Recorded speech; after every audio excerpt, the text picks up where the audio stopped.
Ministry y'ebyobulamu mu ggwanga ekwasizza abakulira ebyobulamu mu ggye lya Uganda People's Defence Forces obutimba bw'ensiri buwera ddala emitwalo 7 okugabira abantu mu bitundu by'Eruweero na Kaseke nga bakuza olunaku lw'amagye olumanyiddwa nga Tarehe Sita lubaawo buli nga 6 omwezi ogwokubiri February.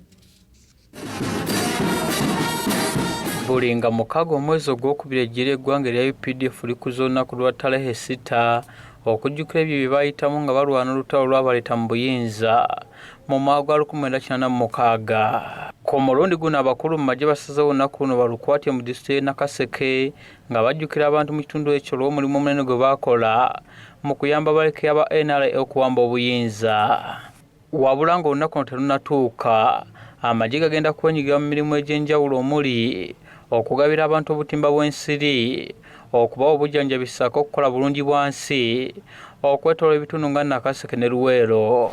Our hospitals are always open to civilians. If you go to Bombo, 75% of the patients are the communities around and beyond. Because we get patients from as far as Morata and as across the children.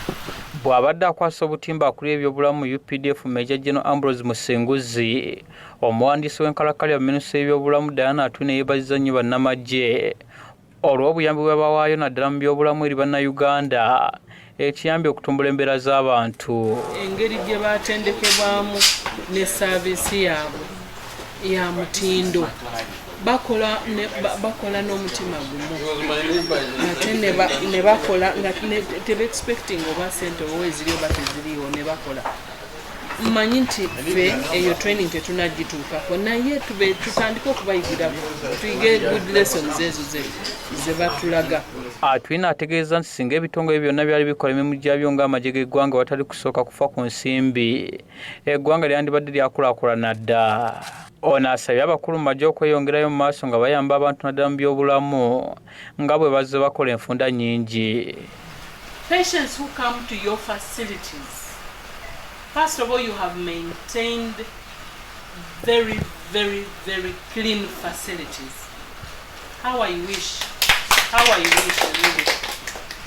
that you can give us staff and we deploy them in our facilities.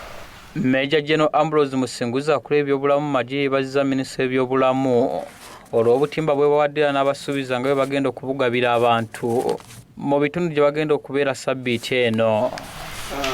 We appreciate where we are partnering with you. For us, we don't have enough resources, but we are ready to work. I thank you very much, and we shall participate in this activity with the health workers in the districts we are working in. Guno kugenda kubeera mulundi gwa 39 nga amagye gakuza olunaku lwa Tarehe Sita okusiima abantu ababayamba ennyo mu kaseera k'emyaka 5 gye bamala nga bali mu nsiko nga balwanyisa gavumenti y'Obote. Joseph Muyingo, Delta TV, Amasukkulumu.